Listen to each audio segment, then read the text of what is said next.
Whatever I do it to protect you. So you understand? I understand.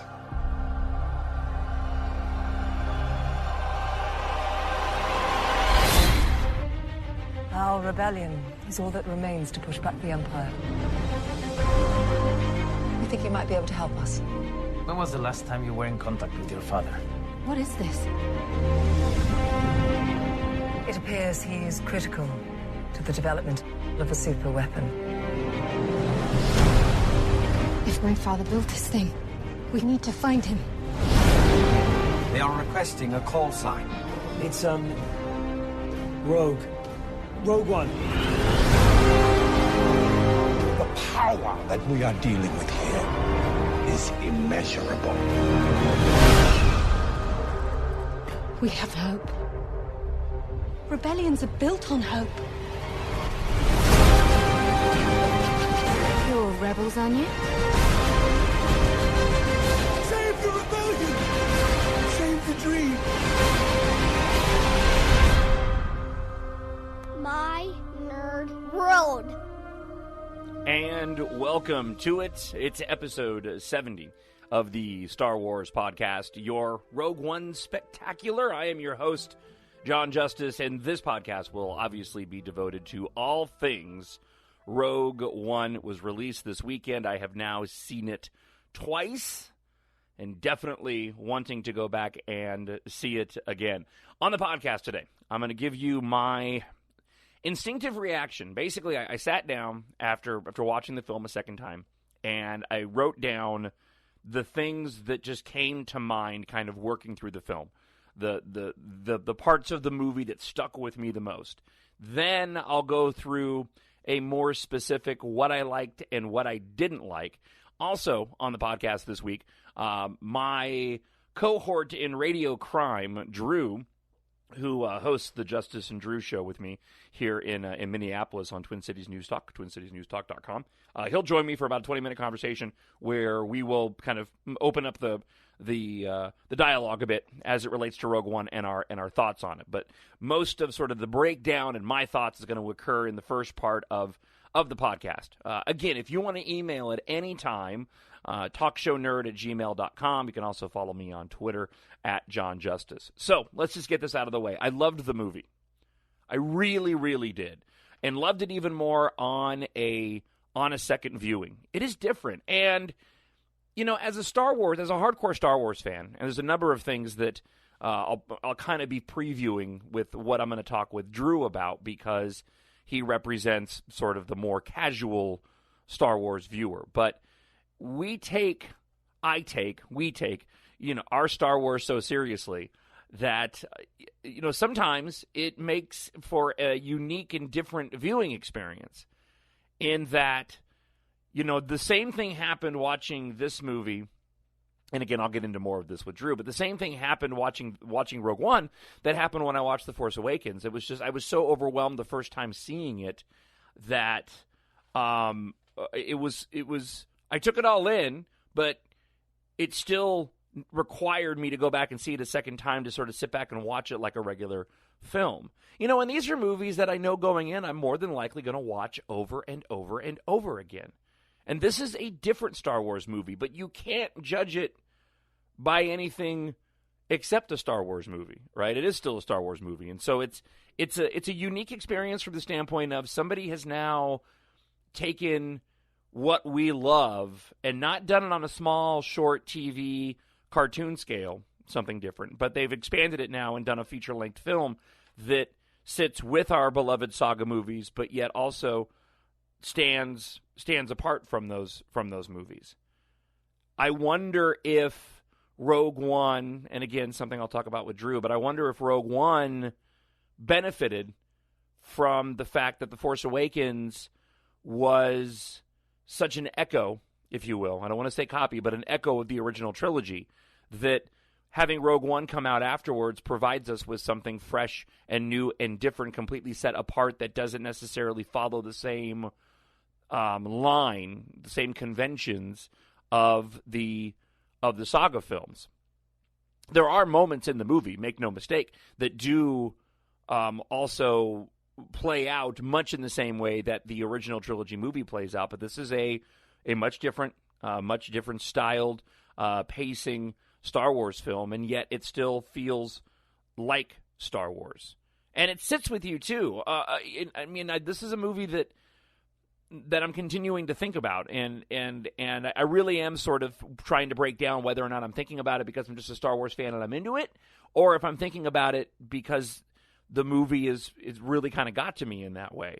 I watched A New Hope, I kind of watched it in pieces, and then I watched it as a whole after seeing Rogue One a second time, and it did what I thought it was going to do. Rogue One takes your viewing of A New Hope and throws it up on a whole new level. I mean, for me, it did. Watching A New Hope now, it was exactly what I said in previous podcasts. Watching A New Hope, knowing the events of Rogue One, anytime they mention the Death Star and the plans, it's got a whole... Like, I hadn't thought about the Death Star plans since I was a kid. I mean, it had been for now a couple decades where watching A New Hope, right, was just really about Luke's journey.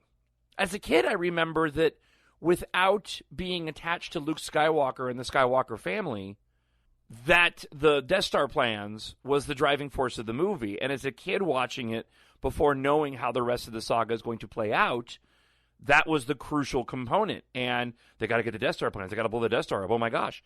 Well, now when I would watch it, it was all about Luke and his journey and knowing where we're going. Well, that's completely changed now. Now the capture of the Tantive 4, all those opening sequences, the hologram of Princess Leia, getting the plans back to Yavin 4. I mean, all of that, seeing the images of the Death Star plans. Did I mention this is a completely spoiler-filled podcast? Hope you realize that. It now has just a whole new meaning, and it actually adds sort of a freshness to A New Hope. It's really unique and cool that it can do that. And I've made comments before that I wonder if one day they'll make A New Hope they'll reimagine it or make a new version of it. And you know what? You don't have to. It really does flow really well. Now, granted, Logan, my 14-year-old, sitting down watching A New Hope with me last night, he even said when we got to Yavin 4, he noticed how different it was, right, in terms of effects and how much more expansive it was in Rogue One, and that's a given. But it's because of how the whole film feels, it doesn't really matter nearly as much. You don't really care. It doesn't take you out of the film in any way, shape, or form. One funny comment, and then I'll get to my sort of instinctive reactions of what things stuck out the most to me. We were watching it, and Logan, with the first time Tarkin shows up on screen, and Logan goes, I know that's the real guy, but, he looked a lot better in Rogue One. I go, what do you mean? He's like, no, I know it was CGI, but I just think, he looks better. Like, it's more believable. It made me laugh. And maybe he was pulling my leg. I don't know. But it was really interesting to hear him say that. Where do I rank the movie? I don't know yet. This is, and maybe I'll talk about this with Drew. This is what we do as Star Wars fans. The one thing that I'm really excited about, for as dumb as this sounds, the one thing that I'm really excited about with Rogue One and all the spin-off movies is the fact that, we have 7 films, and this is more of a personal thing for me, right? Maybe I've got a personal issue with this, but of all the 7 movies, sort of The Force Awakens is my go-to one. One, because I adore that movie, and I still think I like it more than I do Rogue One, but The Force Awakens is up there, but these are 2 different films. And it's the newest one, right? I have a hard time going and picking out a Star Wars movie and just watching it because I like to have the story completed, knowing that they're all there. I mean, I've done it. Don't misunderstand. But if I'm in a Star Warsy mood, usually if I start off watching the movies, it sets me on a path where I end up watching all of them over the course of a period of time. What I love about Rogue One and the opportunity with these films is that Rogue One is going to be an instant go-to Star Wars movie. If I just need to, satiate my Star Wars gland, I can throw Rogue One in, and that will, and I, even though it's in a timeline, it'll totally work. All right, let me get into the parts of the movie that stuck out the most, and again, this will sort of contain a bit of a what I liked and what I didn't like, and then I'll get into more of a detailed. So but again, these are the things that really stuck out, and then I'll get a little bit more detailed into some specifics. So the opening of the movie, not the title card. I have a problem with the title card, and I'll get to that in a moment. But let's start off with just the opening of the movie. A long time ago in a galaxy far, far away, and then sort of the bam right onto the screen, the pan down of the starfield, the planet, and then Krennic's ship coming into frame, and then flying over Galen Erso's home planet with those rings around it. That whole opening sequence, and then the ship coming down onto the planet, and then you see Krennic's ship flying in low altitude over land, right, over this beautiful landscape with the music going and Michael Giacchino's score. It immediately sucked me into Star Wars.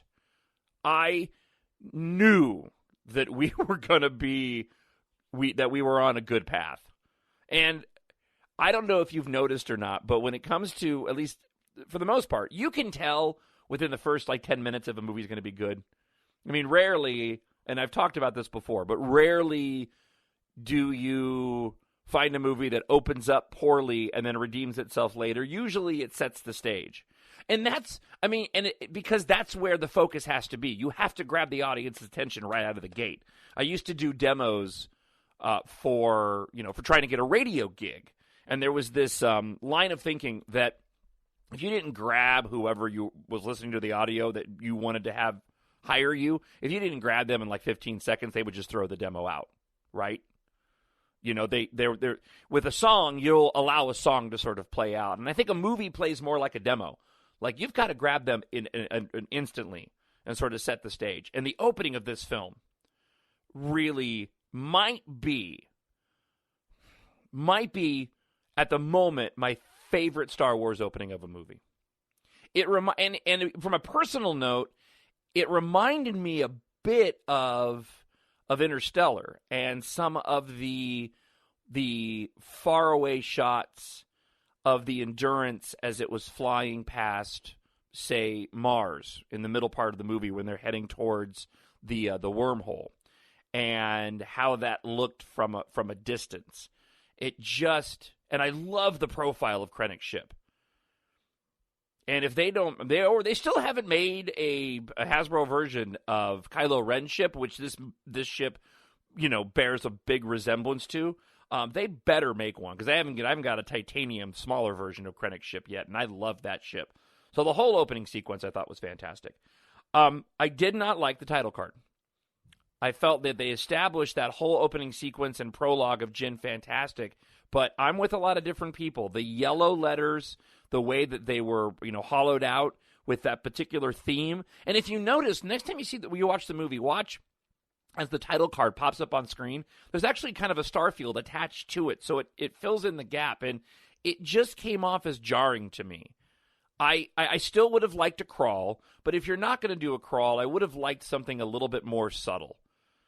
And I know it's petty, but I'm wondering if, because so many people have spoken negatively about that opening Rogue One title card, if they don't end up making a change to it by the time the Blu-ray comes out, just because, again, it just didn't fit for me. I would have preferred, if they had just had the starfield, some somber music, and then maybe the Rogue One logo that we know come up in that gold or even in that yellow, that would have been better to me. Or maybe if you did a subdued Star Wars blast onto the screen and you just did it differently. But it really, for that brief moment, I was like, ugh. It kind of took me out. And obviously not enough to ruin the film. That's probably my biggest complaint of the movie, is that. But in that moment, it really just kind of went, I'm not, maybe it'll grow on me,